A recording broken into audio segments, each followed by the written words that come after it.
From the beginning, the St. Olaf Choir has been about service to others. It really has its origins as a church choir. The original St. Olaf Choir really was born out of St. John's Lutheran Church here in Northfield, Minnesota. And when F. Chris Johnson was asked to share a concept of a song service, some people today might call this the precursor of a modern-day hymn festival, in which the choir would sing various settings and arrangements of the great chorales, many of them written by F. himself. I'm fortunate, as I said, to be only the fourth conductor in these nearly 100 years of existence of the choir. When I inherited this choir from Dr. Jennings, and as he inherited it from Olaf, and Olaf from his father, each conductor is entrusted to open new doors for the choir.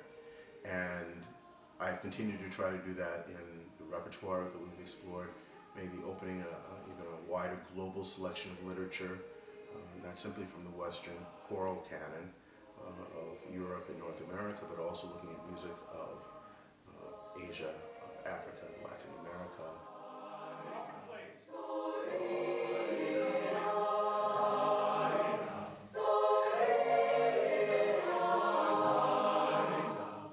As we approach our 100th anniversary, one of my goals is to have somewhere between 10 to 12 new works commissioned and to be performed by the St. Olaf Choir.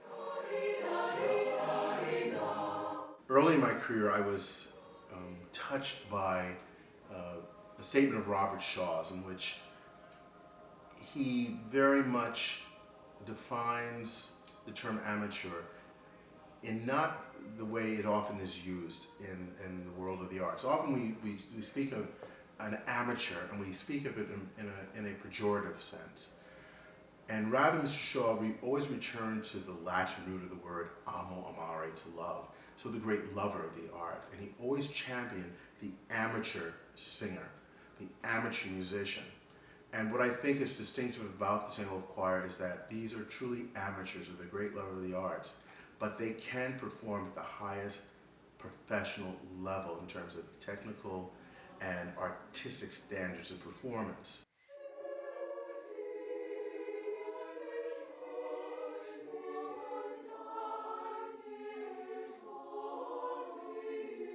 As a singer in the St. Olaf Choir, I was always reminded by my mentor and predecessor, Kenneth Jennings, that our music making happens in the concept really of a circle, and that we are half of the circle, meaning the performers, the singers, if we have instrumentalists, the conductor, we are half of the circle, and part of us is that composer whose music we're singing, the librettist or whoever set the text.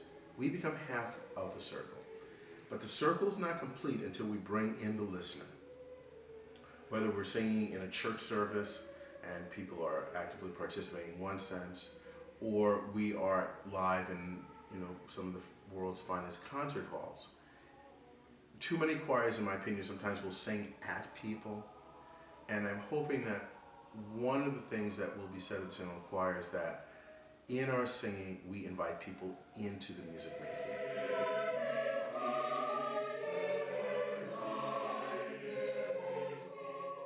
Every choral piece has a story to tell, and I'm constantly urging the singers to paint a picture with their voices, that the story be told, that we see that not just in their singing, though, that visually we see it as they sing, and that they sing with their whole bodies.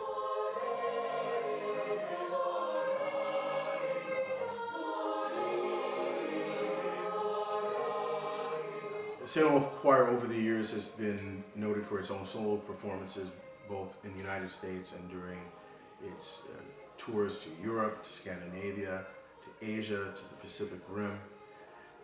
We've also been very fortunate to be collaborative artists with a number of major organizations here in the Twin Cities, including the Soto Orchestra, the St. Paul Chamber Orchestra, Vocal Essence, and also with luminaries in the field of music and the arts.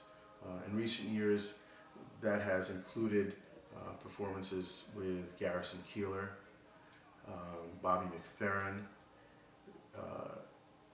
and also increasingly with a number of composers recognized for excellence internationally. Having been a member of the choir, I know what it feels like to be in the inside of the choir. And so as I stand in front of the choir, still part of the choir, but without singing these days, I always am humbled by that incredible group of students and their talent and what they bring forth. But I'm also reminded that this is not about bringing glory to a choir or to a conductor, that we have, I think, a purpose far beyond ourselves, to sing music at the highest artistic level so that we become truly the composer's advocate, that we represent that composer and the librettist in the finest way possible so that we as performers and those who hear our music are changed in body, mind, spirit, and voice.